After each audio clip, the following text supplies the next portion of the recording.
Norval. Hello, everybody, and thank you for joining us. They are hideous texts being received around the country, and now the FBI is investigating. In at least 11 states, Black Americans are receiving texts with references to plantations and slave masters. And it's not clear who's behind them, but both the Trump campaign and the White House are denouncing them. Stephen Fabian reports. The texts are truly disturbing. Greetings. You have been selected to pick cotton at the nearest plantation. 29-year-old Monet Miller, a public relations executive from Atlanta, was shocked to get one by name. Greetings, Monet M. You have been selected to pick cotton at the nearest plantation. Our executive slaves will come get you in a brown van. When you opened your phone and you read that text, what was your reaction? I opened up my text and I saw that and I was just like, What would you say to the people who are behind these texts? I would say you are insane. Another target, Talia Jones from Spotsylvania, Virginia, received both an email and a text. When I got online and saw that a lot of people were getting it, all people of color, people in elementary school, middle school, I think that's the part that made me sad because I'm like, these are children. A lot of them are oblivious to what this even really means. The number of Americans who have received the mysterious texts is unknown, but that number could be in the hundreds, perhaps even thousands. And the echoes of slavery are unmistakable, with references to cotton picking and plantations. Most of the victims are Black and include students at Clemson University, the University of Alabama, Missouri State, and a historically Black college in Nashville. Cybersecurity expert Joseph Steinberg. It's relatively easy to obtain lists of phone numbers, right? You go online, you can look at school activities. Often there are documents that have been posted of team membership or club memberships that don't have proper protection. And the people who do these types of things know how to obtain these. Welcome to Text Now. Some of the texts come via TextNow, a phone company that offers free numbers and anonymity. As soon as we became aware, our trust and safety team acted quickly, rapidly disabling the related accounts in less than an hour, a statement says. CBS Morning's Adriana Diaz reported that one text was traced to a Fort Wayne, Indiana area code. That person said the message was a prank before abruptly ending the call. It's so disgusting and so scary. And it really brings up trauma that's passed down generations. The Attorney General says at least some of the messages have been routed through Poland. The battle between Kamala Harris and Donald Trump may be over, but there's a new feud brewing between Jimmy Kimmel and Elon Musk. Amber Cagliano has details. Jimmy Kimmel is firing back at Elon Musk after the billionaire called him an insufferable nonsense propaganda puppet. The guy who paid people $1 million a day to vote for Donald Trump is calling me a propaganda puppet. Listen, Kermit, you bought Twitter. You bought a social media platform that is literally a propaganda machine. He also mocked Musk for his family drama. At least my children like me, That's a reference to the ongoing tension between Musk and his transgender daughter, Vivian. This week, the 20-year-old called her estranged dad a delusional and grubby little control freak. And now, after Donald Trump's historic victory, she says she's leaving the USA. I've been considering this for some time. I don't see my future in the United States. And she's not the only one. Google searches for move to Canada surged 1,270% in the 24 hours after the election, and searches for moving to the distant land of New Zealand climbed 2,000%. Exit, proclaims the Drudge Report. Trump's former fixer turned arch foe, Michael Cohen, had threatened to move if Trump won, but he now says he's staying put. I'm not leaving anywhere. You leave. This is my country. And all eyes are on Mar-a-Lago, where Trump is already deep into plans for assuming control of the federal government. He is said to be holding court on the patio at his favorite table, cordoned off by a velvet rope.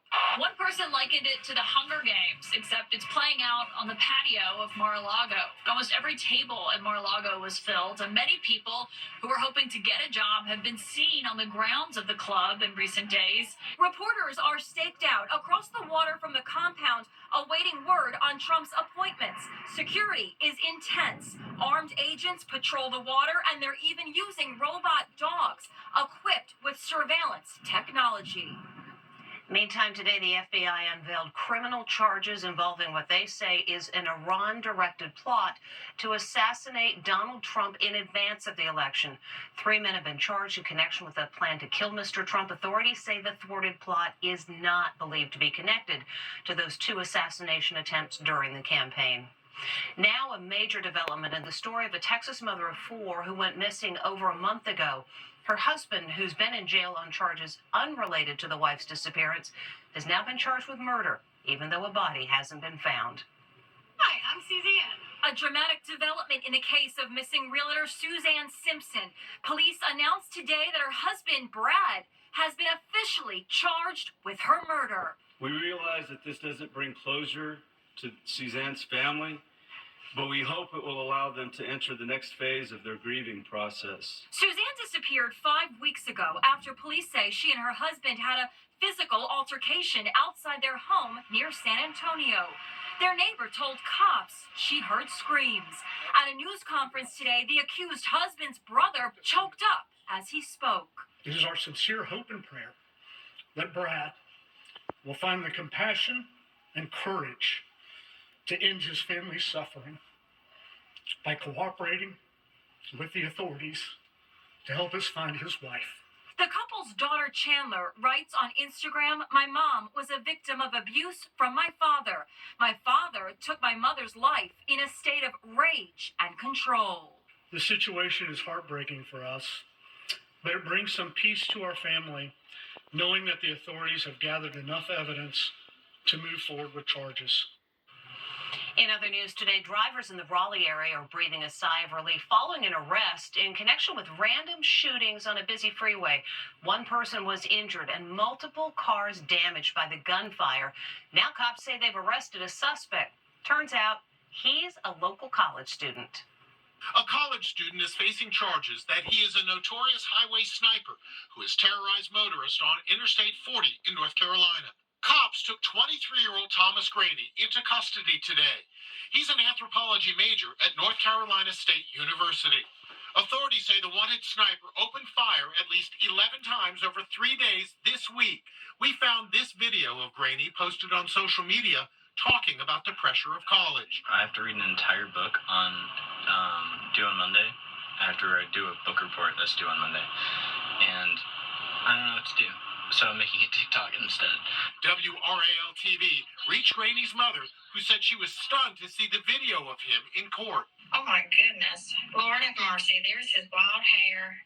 He was so clean cut. He just makes me fall on my knees and cry. This is not my son, Andrew Graney. In this blurry video from his high school graduation 3 years ago, he was described this way. Andrew marches to the beat of his own drum. The rules and conventions of life don't apply to him. I believe you will do great things if only you'll do your homework. Graney is being held without bond.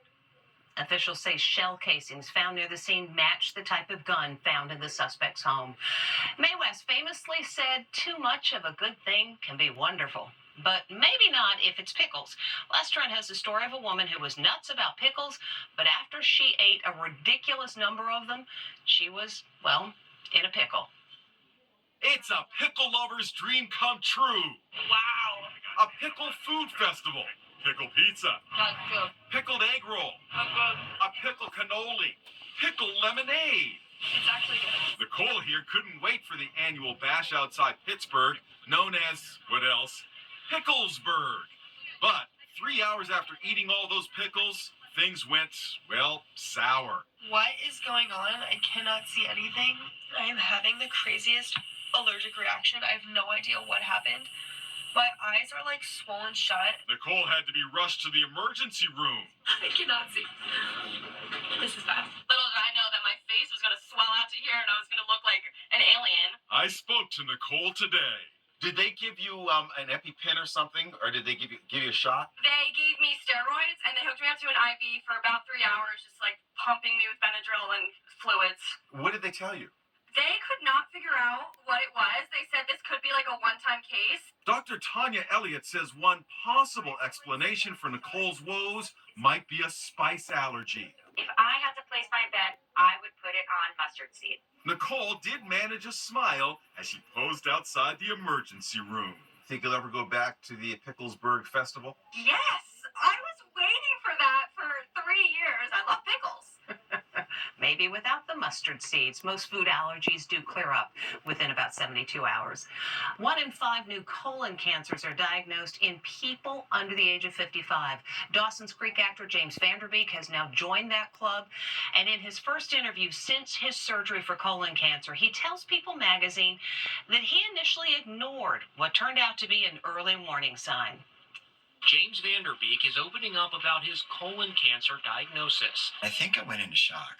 The 47-year-old father of 6 says he ignored one key warning sign. Yeah, I was just changing bowel habits. I thought, I need to change my diet a little bit. Maybe I need to stop coffee. Maybe I need to not put cream in the coffee. In the cover of the New People magazine on newsstands now, he says he went for a colonoscopy to figure out what was wrong. The gastroenterologist said in his most pleasant bedside manner, it is cancer. It was stage 3 colorectal cancer. James Van Der Beek says he remains optimistic. My energy levels are great. I'm in a really good spot. I'm in a place of healing. You can see more at people.com. The new district attorney in Los Angeles says he will review all the evidence in the Menendez case before deciding whether to revisit the life sentences given brothers Lyle and Eric. And central to that review will be a letter reportedly written to a cousin describing the abuse at the time. As Jim Murray reports, questions are now being raised about that letter's authenticity.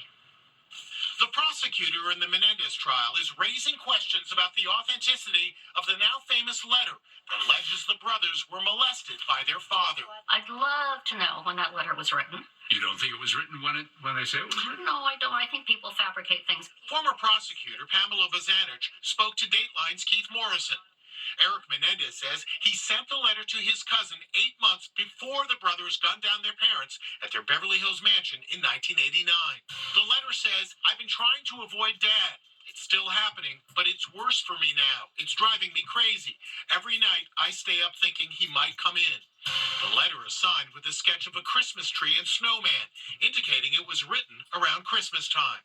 A journalist who's covered the Menendez case since day one says he discovered the letter in 2018 when he was searching through the cousin's belongings after he died of a drug overdose. But critics now question whether that letter is fake. Former Beverly Hills Police Detective Tom Linehan investigated the brutal double murders of Kitty and Jose Menendez. Do you think the allegations of molestation are fabricated? Absolutely. Yes, I do. He says during his investigation, it never came up. Lyle and Eric, they never said that. Family members never said that. People that knew them never said anything like that, even remotely. LA's DA, who's been supporting the brothers' release but lost his bid for re-election, has cited the letter as one of the reasons why they should go free. But even he says he can't prove it's real. Have you been able to authenticate that letter? We haven't. This is about 35 years of rehabilitation. In the Dateline special that airs tonight at 9 p.m. Eastern, the former prosecutor has this chilling message for any Menendez supporters who seek to do her harm. I have armed myself. I took lessons even. Really? Yeah, I went to the range and used a gun. I went out and bought a Mossberg shotgun, which is what they used to kill their parents. I figured it was easy to learn. We'll be back with more Inside Edition right after this. Next.